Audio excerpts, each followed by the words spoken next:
Jau vairāk kā pusotru gadu Rīgā, Blaumaņa ielā, darbojas klīnika Ortomed, kur apvieno 13 ļoti pieredzējušus ārstus, kuri praktizē vadošajās Latvijas slimnīcās.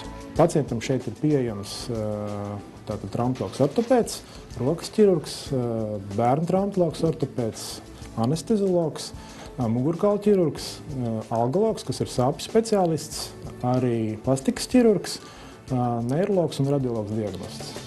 Pamatā tiek veiktas konsultācijas, diagnostiski izmeklējumi, blokādes, pārsiešanas un citas mazinvazīvas manipulācijas. Piemēram, sāpes plecā var būt ļoti nepatīkams, neļaut gulēt naktī un pat apgrūtināt kustības dienā. Pēc diagnozes precizēšanas mēs varam pacientam efektīvi palīdzēt, izmantojot precīzas injekcijas, jeb blokādes ultrasonogrāfijas kontrolē. Tātad šīs ultrasonogrāfijas kontrolē mēs redzam šos slimos audus un līdz ar to arī pacientu problēmu. Un kaut vai tādā pašā pleca locītā, par ko mēs runājām, mēs varam precīzi ievadīt medikamentus vietā, kur tos visvairāk arī vajag. Šāda manipulācija ilgst 5 līdz 20 minūtes, efekts ir uzreiz sajūtams.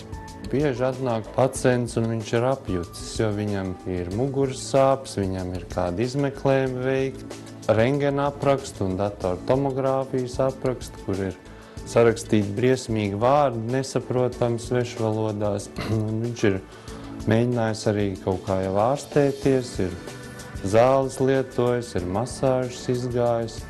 Un vai nu viņam tās sāpes nepāriet, jeb atkal pāriet un pēc laika atkal sāp.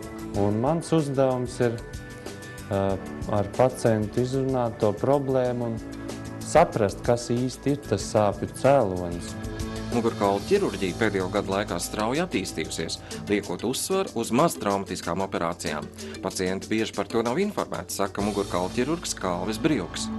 Tāpēc ir vajadzīgs šis mugurkaula speciālistu viedoklis, lai pateikt vispār, vai ķirurģiskā ārstēšana dos efektu, un ja vajadzīga operācija, ja ķirurģiskā ārstēšana, tad kāda no metodēm. Mēs izmantojam visjaunākās metodas un vismodernākās tehnoloģijas, lai panāktu galveno mērķi, palīdzētu cilvēkam atbrīvoties no sāpēm.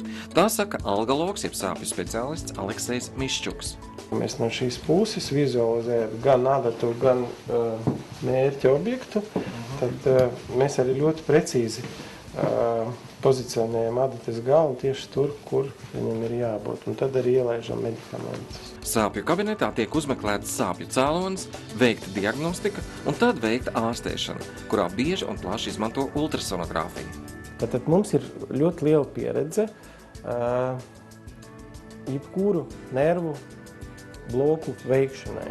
Tātad mēs varam atrast jebkuru nervu īstenībā ķermenī. Un līdz ar to mēs varam arī panākt to ļoti labu efektu. Cita daļa pacienti, tas ir pacienti ar mugurkaulu problēmām, un viņam ļoti palīdz epidurāls blokādes. Piemēram, tad nākošais, kas viņam ļoti palīdz, tas ir fasēšu locītavas blokādes. Un kādreiz sakrēja lieka locītavas blokādes.